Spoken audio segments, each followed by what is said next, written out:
On North Korea, Trump signals break with US-China policy.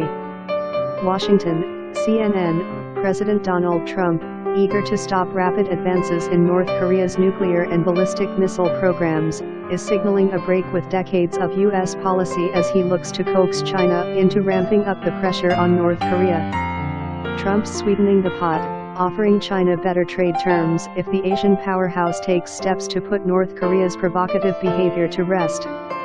China accounts for 80% of North Korea's foreign trade and has significant political leverage over North Korea. We have tremendous trade deficits with everybody, but the big one is with China. And I told them, you want to make a great deal. Solve the problem in North Korea. That's worth having deficits. And that's worth having not as good a trade deal as I would normally be able to make, Trump told the Wall Street Journal in an interview last week, a day after he spoke with Chinese President Xi Jinping by phone. The interview was one of several in the last week in which Trump has suggested China could win U.S. concessions on trade in exchange for action on North Korea. The stance is sparking concerns among former officials in successive Democratic and Republican administrations who say Trump appears to be abandoning a pillar of U.S. efforts to urge China's cooperation on North Korea. But Trump's diplomatic forays so far with Xi, whom Trump hosted at his Mar-a-Lago estate in Florida earlier this month, are bearing tentative signs of progress. China has turned away coal shipments and made more forceful statements in recent weeks in an attempt to cool the ratcheting of tensions in the region. Still, former White House officials are raising eyebrows at Trump's move and insisting there is a reason why successive Democrat and Republican administrations have kept the issues of trade and North Korea separate in diplomacy with China.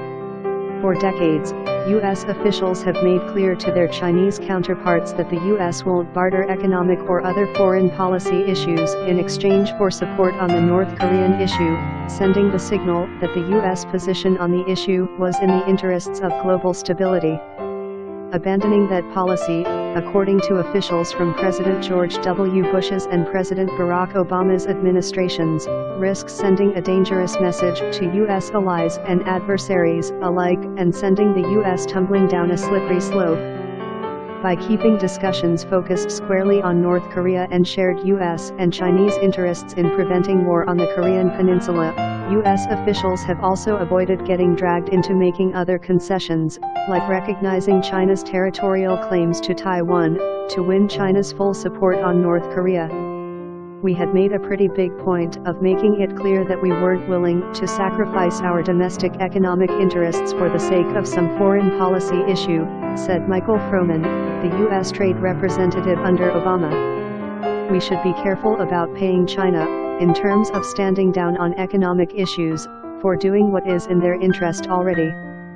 Conceivably, they'd prefer not to see instability and military escalation on the Korean Peninsula.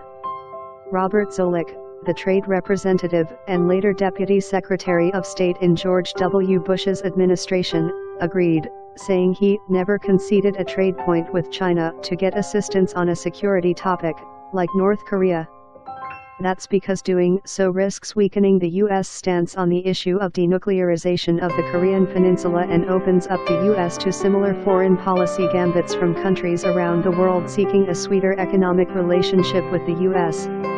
It opens up the thinking in everyone's mind around the world that they can haggle for a better deal and get the U.S. to give up on long-standing positions, said Michael Green, the National Security Council's senior director for Asia in the Bush 43 White House.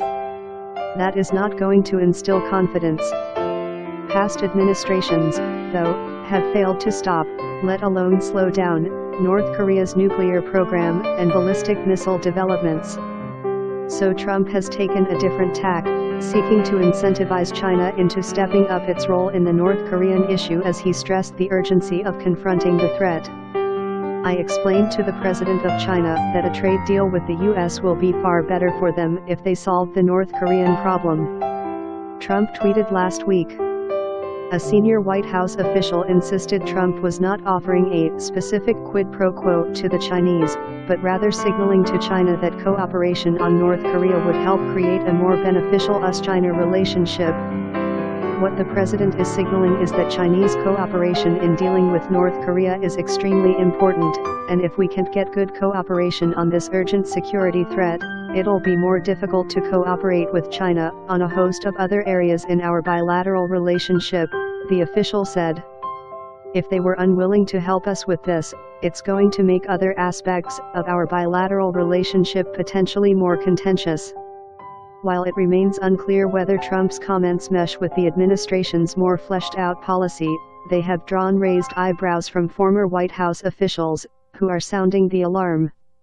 Every administration since Nixon has not fallen for this, and it's the kind of ploy that I used to see on sophomore papers on East Asia in college, said Green, the former Bush administration official, who added that the bartering could send shivers up the spines of U.S. allies. If you are Japan or Taiwan, you start to wonder if your interests might get traded, he added.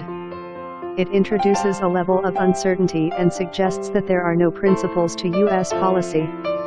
It remains unclear what Trump would be able to offer China on trade in exchange for more decisive action on North Korea, but experts raised questions about what economic terms the U.S. could offer Beijing in return.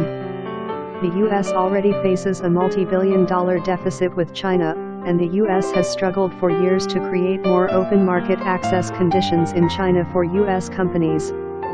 But beyond making economic concessions to China, Trump's offer to barter over the North Korean issue also risks nullifying one of the Washington's biggest pieces of leverage in urging Chinese cooperation, that stopping North Korea's nuclear program is also in China's interest.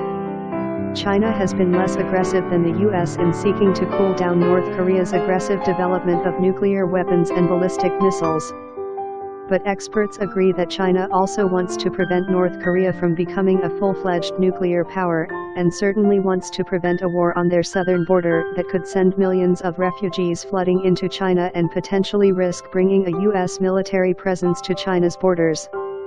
Evan Medeiros, the National Security Council's senior director for Asian affairs under Obama, joined other former officials in questioning Trump's attempt to barter the US-China trading relationship over the North Korean issue.